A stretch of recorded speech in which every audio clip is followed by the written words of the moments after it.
निर्देश आया राज्य सरकार, वो आया कि देवघर के जो पुलिस अधीक्षक है उनको बदलने का एक निर्देश आया। हम लोग भी जब देखे ये तो पता चला कि क्यों उनको हटाया गया। देवघर के कुछ फर्जीवाड़े के मामले में कोई व्यक्ति है शिवदत्त शर्मा ना क्या, उन्होंने 28 तारीख को जसीडीह थाना में निशिकांत दुबे जी जो वहां के गोड्डा के सांसद हैं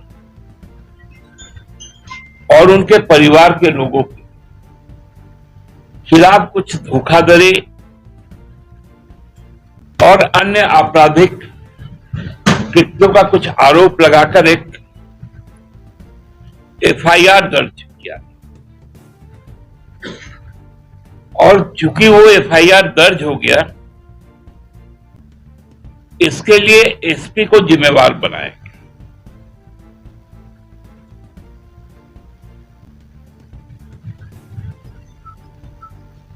यहां सवाल ये उठता है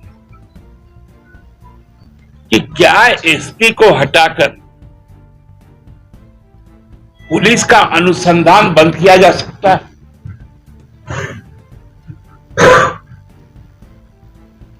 क्योंकि जब दर्ज हो चुका है एफआईआर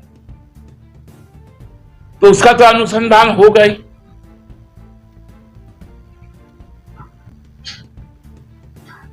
पुलिस अधीक्षक एक पद है,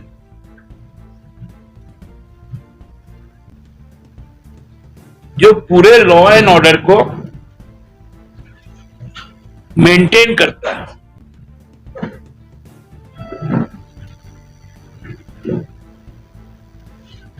और ये तो चुनाव तक का ही मामला है। चुनाव आयोग का क्षमता तो हमको लगता है कि 5 जून को समाप्त हो जाएगी,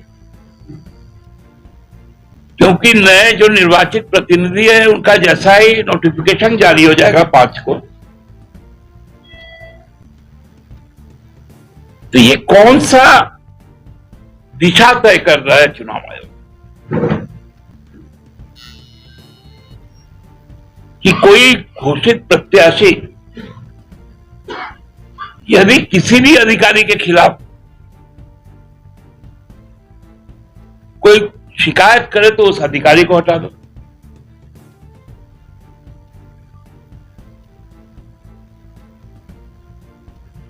ये जो बर्ताव है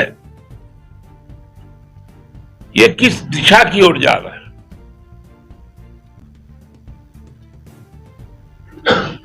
ये तथ्य तो सब जगह जानते हैं लोग कि निशिकांत दुबे जी का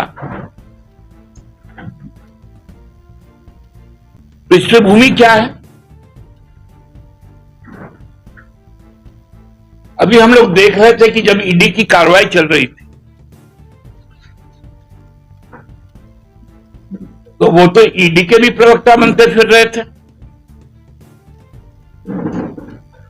सीबीआई के भी प्रवक्ता है, अब तो हमको लगता है ईसीआई के भी प्रवक्ता है।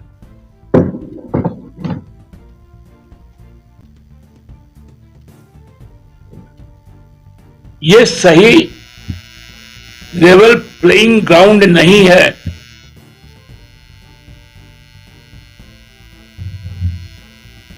कि आप अपने सुविधानुसार चुनाव करवाइए।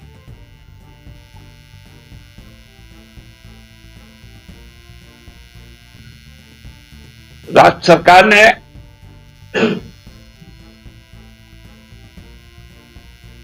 पूरी चीजें इस बार हम पहले भी कह चुके हैं कि चुनाव आयोग इस बार झारखंड में चुनाव कैसा हो इस पर हम यहाँ के स्टेक होल्डर, एक पॉलिटिकल पार्टी होने के नाते हमसे बात तक नहीं की गई।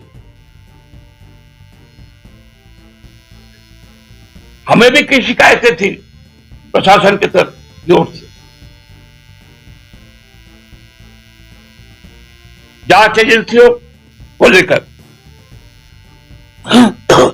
लेकिन हमारी बात ही नहीं सुनी गई। बिना कंसल्टेशन का चुनाव अनाउंस हो गया,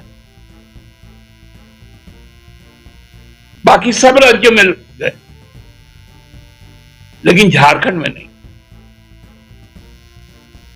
झारखंड के डीजीपी को और चीफ सेक्रेटरी को पटना बुला लिया गया। जब उनको बुला लिया जा सकता था, बिहार में पॉलिटिकल पार्टी के साथ कंसल्टेशन किया गया, तो भाई झारखंड को क्यों छोड़ा गया?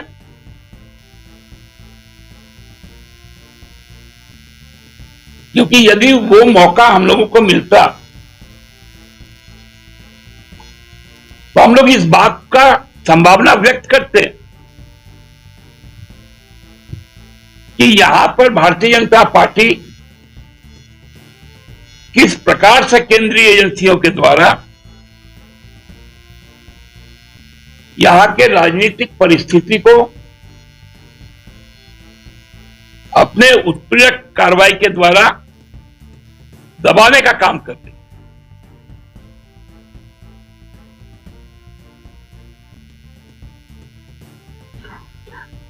जहां सुनिश्चित होता है कि हार की संभावना है,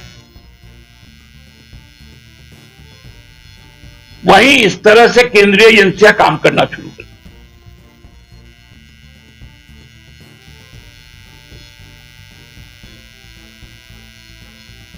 सुप्रीम कोर्ट ने ईडी के संबंध में जो बातें कही दिल्ली को लेकर, और आज भी जो हाई कोर्ट में बातें चल रही,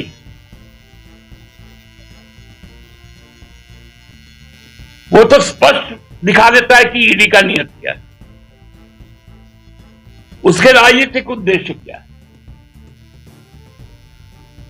उनके कार्रवाई का संदेश क्या है।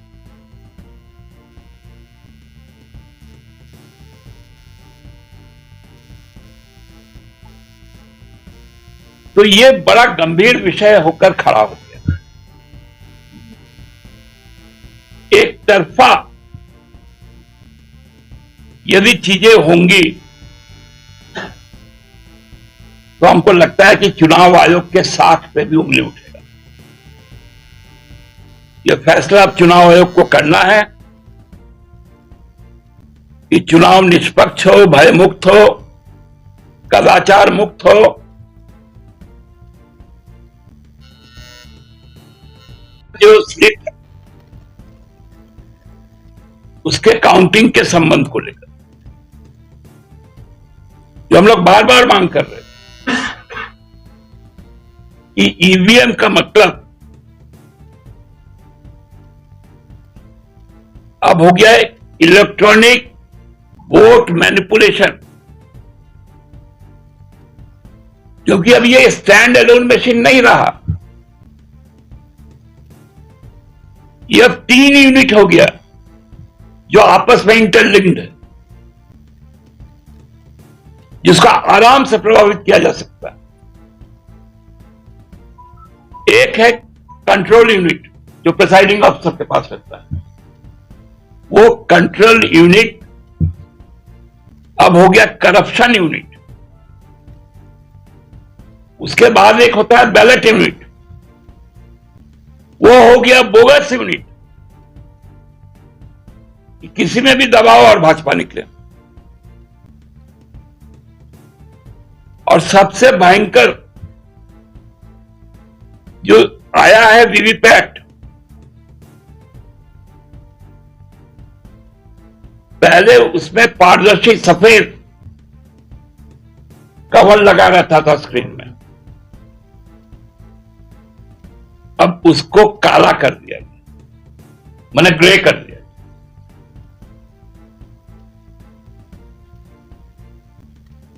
ताकि जो 7 सेकंड के लिए जो बत्ती जलता है वो ग्रे एरिया ही दिखे जहां हर प्रकार का मैनिपुलेशन किया जा सकता।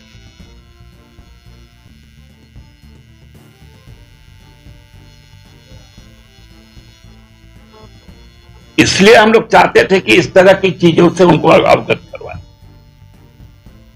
लेकिन नतीजा अब दूसरा आ गया।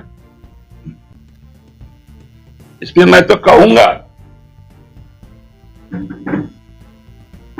कि पुलिस अपना काम करेगी, कानून अपना काम करेगा, लेकिन चुनाव आयोग यह तय करे कि यहां पर बराबरी का मौका मिले, बराबरी का मैदान मिले और अनावश्यक हस्तक्षेप ना हो। धन्यवाद।